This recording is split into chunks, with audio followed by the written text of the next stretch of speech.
How's it going, guys? Coffee here. Today I wanted to go over my thoughts and reactions to the new Torchlight Infinite SS6 Frozen Canvas League.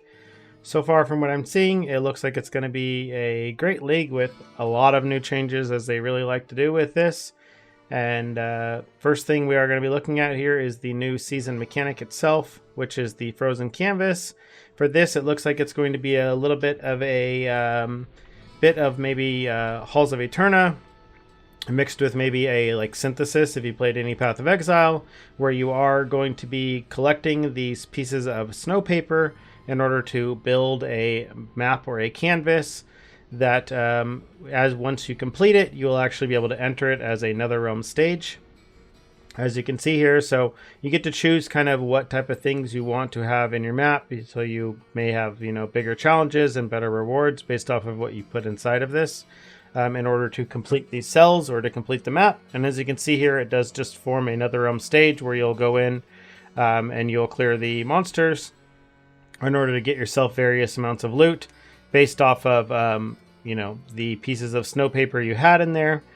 This does include a skill tree, as usual, for the seasonal mechanic that will be used in order to increase the rewards that you are getting from the mechanic itself, or increase how many drops you're getting in maps, things like that. But so far, it does look like it's just going to be another league mechanic that's going to be nice and easy to interact with, and give us a new challenge or a new way to look at the game. The talent tree itself, it does look like you can fully max it out over time. So it's just basically going to be about putting in the time to actually doing the mechanic itself in order to get enough of the currency here to actually add in the points. But it does give you that choice of, whatever you want to do with it as you get it. So the new hero that they are adding here is the Tide Whisperer Selena, I believe. She appears to be a shape-shifting hero that can shift between two forms. She is a bard, and she has some abilities to where she will channel, have an ability to where she can move while channeling skills, even if it's a non-movement channeling skill, as well as she gets some benefits depending on which movement state she is in. So she has a bard state, which gives her bonus movement speed and other things, which creates these pools that move around her. And then she has her second form, which will cause her to trade off movement speed in order to get a large increase in damage. So it looks like she's going to be another hero that's, again, designed for modern Torchlight, where you want one character that can kind of do everything. So you'll be able to have your form where you're mapping very quickly, and then you can swap into your bossing mode in order to kill the harder bosses at the end of the maps. The next thing that we have here is you can see the loud song state here that I was talking about, where you're getting a lot more damage, but you are moving slower because of that. Then the next things they are mainly adding is they are adding the new support skills here that are going to be basically alternate quality or transfigured gems, basically, if you're coming from Path of Exile, which this is going to be variations of existing skills that are already around. So, for example, you can see these different Ring of Ice skills here. The way that they are doing them for Torchlight is they will be special support skills that will go in slots 3 or 5, depending on what the effects of what the skills do. They are saying that they have added 100 new support skills, so there's going to be a lot of these for a lot of different skills that people use. So it should be really, really nice to add some variation to the builds and give us a lot of tools to kind of work with to build our characters around. Unfortunately, we don't have patch notes yet, so we don't really know the full list of everything that's come out yet, but once that comes out, we'll be sure to make a video on it, and then hopefully we can theorycraft up some nice, fun builds with them. But you can see here that they do have levels associated with them, and the way that this works is as you get multiple versions of the support skills themselves, you can use that along with this infusion essence in order to upgrade your skills here to basically upgrade them from level 1 to level 5, which increases the damage that they give you. This is basically the alternative to leveling up a skill the traditional way through experience. So you can see here with this Wrathful Vault, this is changing Ground Shaker into basically being a Leap Slam, which allows it to move. You can see the Whirling Blades here for your Whirlwind skill makes it fire out these rings. So, it is fundamentally changing the skill quite a bit. So these should be really nice. This one here is for Ring of Blades. It makes the Ring of Blades go around your minions as well as you.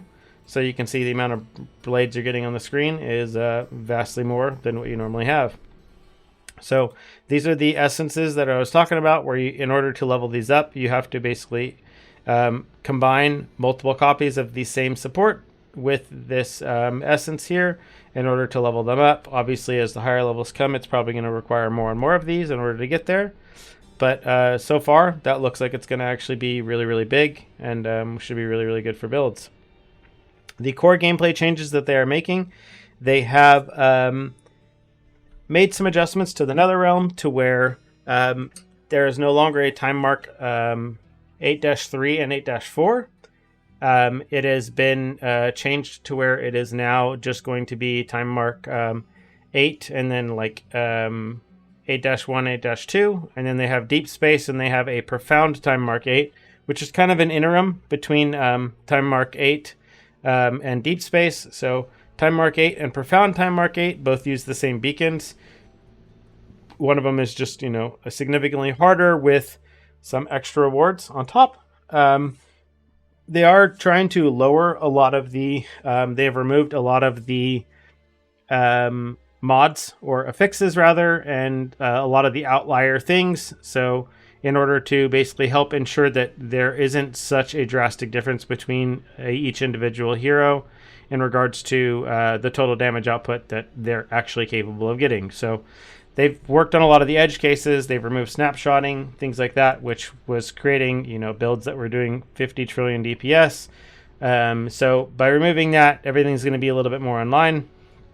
And that should help a lot with a lot of things that are going on. So one of the big changes that they are making is crafting has been entirely reworked. So last league, you could craft on legendary items. They have removed that right now. Hopefully that will come back in the future, because that was a system that was, very well received, but I can see and understand that the power level was a little bit too high maybe. So it just, is higher than they wanted it to be. So I expect it to come back at some point, but we'll just have to wait and see. So the crafting that they have returned here is that you will have items that will drop, and the items that are priceless, level 100, have the ability to drop with basically implicits that are already on them. So they'll have base affixes that are locked in that cannot be changed. And then you will be able to craft on the additional modifiers that you want on there. So the modifiers that are crafted on here, you will be crafting them on one by one. So instead of like rolling an entire item where you're rolling, 4 or 5 mods with plasticity has been removed entirely. So prototype crafting is gone.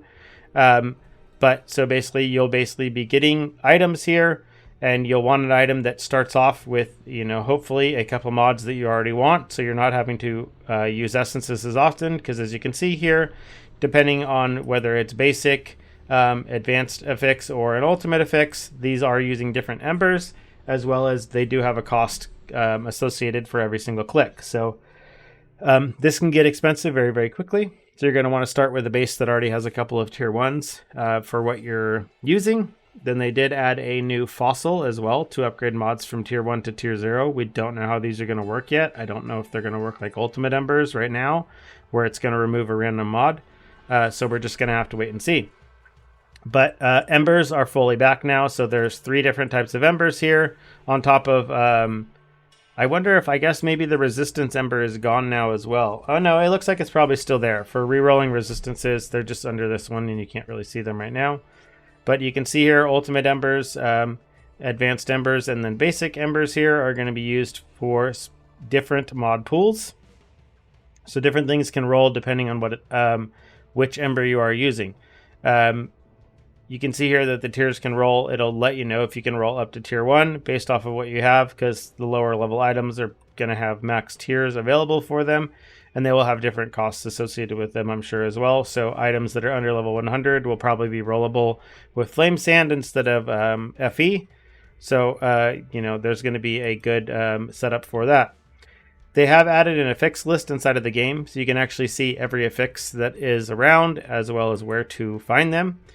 So if you type in a specific affix that you're looking for, you can see which pieces of gear it drops on, and ensure that you can make sure that you're crafting on the right base or the right type of gear, so you don't end up wasting any mats or materials.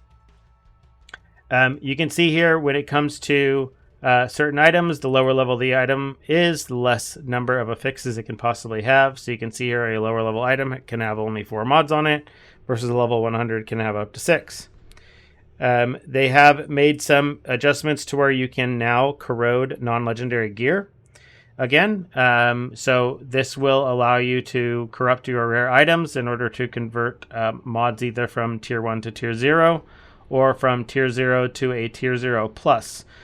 Which will give them special benefits, or give them a new implicit modifier as well. So, for example, you can get a weapon that will get a mod to change the implicit to be an explosion implicit, for example. This does use a new currency that comes from Clockwork Ballet. So this will be something that gets from Clockwork Ballet, while the other corrosion material for legendaries will still be from Dark Surge. You can see here in their example here, they do end up hitting that explode mod that I was talking about. That replaced the implicit on the weapon. So one of the biggest changes they did make to the game is they felt that the complexity was getting a little too high. And hero traits were being pushed a little too much and added too much complexity to the game. So they did streamline this a bit.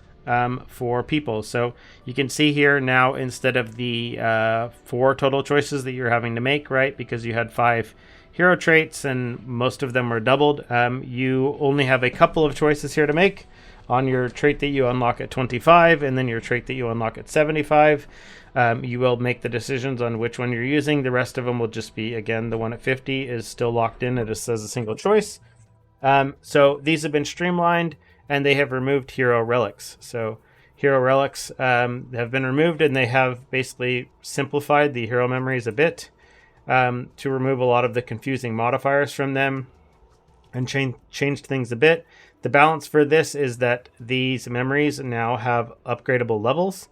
As you upgrade the level of the memory itself, the base affix on it will get scaled here. So if you see the armor here, the scaling on it, let's go through here, and we'll show the scaling on the energy shield, for example, on this memory is getting scaled. And then as you get to level 20 on the memory, it will get a new affix here. And then when you get to level 40, it's going to get another affix as well. So I'm not sure if there's just going to be a reset on this.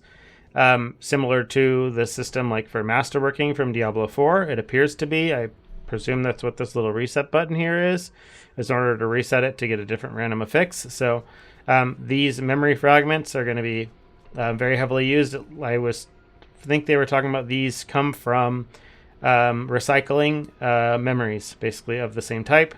You will get these memory fragments, which you can use then to continue to pump into one specific memory. So you're basically going to be finding a memory here that has the first 2 affixes that you really want. And then you'll be using it to rolling to try to hopefully get 2 more affixes that you actually want. I presume with the lock here, you can probably lock this when you reset it. Hopefully, at least, before, so you lock it and maybe only reset back down to level 20 instead of level 40 or whatnot. But I guess we'll have to wait and see based off of the systems that we have. The next important thing that they are adding to the game, they are adding a new system here, which is going to be the Supreme Showdown here. This is going to be a basically new endgame content for players to really focus towards and aspire towards. And the final reward for this, for completing all 20 bosses, is going to be that you will be able to pick a packed spirit from a former league mechanic packed spirit. So you can get the, again, Heartbinding Rose, Monument Knight, Shepherd, or Mistville Orphan. So that is going to be, again, for Mistville, for Cube, for Eterna, or for Nightmare. And then they do also have this Aureat Calamity Andre, which is the final campaign boss, and you will get to do this daily for daily rewards, depending on the amount of times you kill it. Basically, it's having you go through and try to kill the boss as many times as you possibly can in 3 minutes. So it's having you cycle through his life bar here, as you can see, repeatedly, and it is upgrading the tier on the chest for what you are getting. The more times you get to him, the higher rewards you will get. The rewards on this appear to scale all the way up to getting about 8 ultimate embers a day, as well as a decent amount of FE, things like that, as you can see. So if you are actually pushing this and doing this every day, you can get yourself some nice consistent daily rewards based off of that, and then it will scale as you unlock further things. They've made some adjustments to the Nether realm as well, with the addition of, again, Deep Space and Profound Time Mark 8.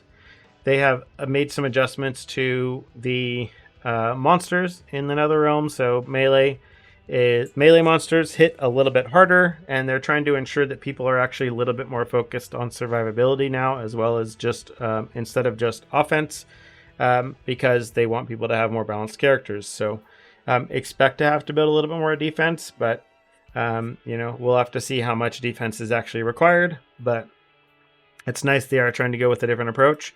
They've made also a very big and important change with the adjustments to the system for these cards here that come onto the map. And this will make it to where now, instead of having to run 4 maps in order to unlock being able to run this Jealous card one time, you will actually get to run this 4 times. So every time you spawn a card, you will actually get the full benefit of that card for all 4 maps, instead of having to run 3 maps in order to get the benefit on it on only one. So every single map we are going to be running should be more rewarding now because of that.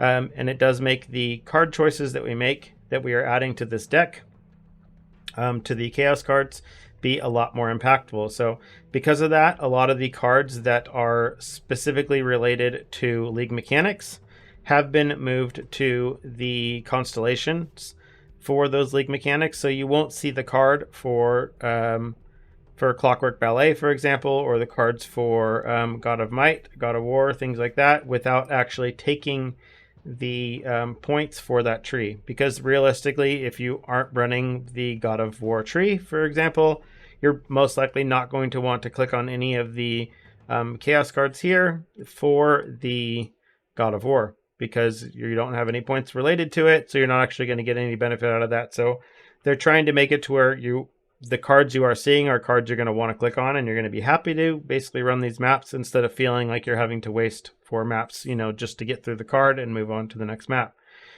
So again, these only will show up as you put points into these trees. Otherwise, they'll be completely removed from the pool.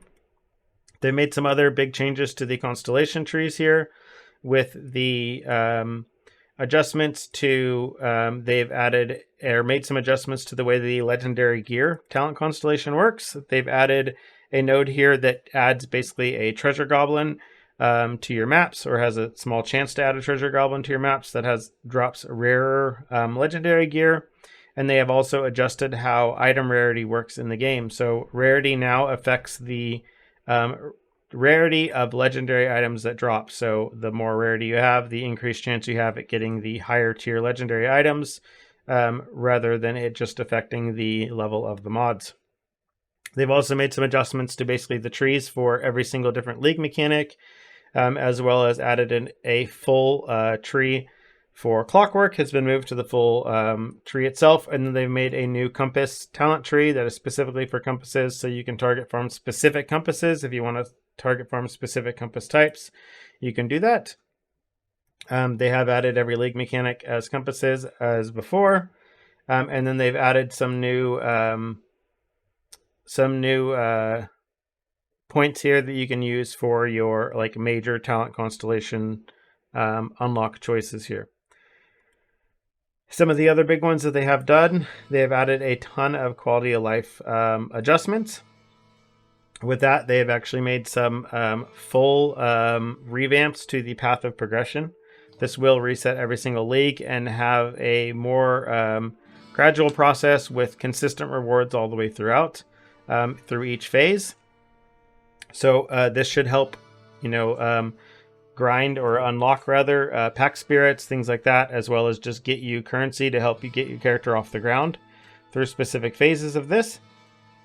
They've made some really nice changes to the UI for mobile. You can now move your buttons around if that's something that's important to you. For the trade house, they have made a new history tab where you can actually pull up recent search history. So if you're looking, you have specific filters that you are using, instead of having to retype them every single time, you can just go in here and you're going to be able to see the history you have. You can now clear your transaction list with a single click instead of having to click delete on every single one, which is very, very big. We went over this before earlier. They did add the affixed database as well. The Eterna leveling now, instead of only getting 5 levels every time you complete Eterna, you will now get 10 levels. So for those trying to push really, really deep into Eterna, you'll be able to do that a bit faster now. For those that ever get to the point where they are using twin reflections or ever get lucky enough to get one to drop, they have added the ability to put an item up for basically twin reflection services. So you can list this on the trade house as a twin reflection service, so others can safely basically make a copy of your item for the fee that you list. So you can see here the fee for using this is 600 FE, and for 600 FE you can make a copy of this item with a twin reflection. So you need a twin reflection as well as 600 FE. The 600 FE will go to the person who has the item up for sale. One of the biggest changes, especially for the free-to-play players out there, is during this league, every hero outside of Selena will be free-to-play. So you will be able to have your chance to try out every single hero that is in the game right now, except the new one that comes with the Battle Pass. So for those that, again, haven't had the hero tokens available, or just had characters they wanted to try out but they couldn't, now's your chance to actually be able to take advantage of this and try out every hero in the game.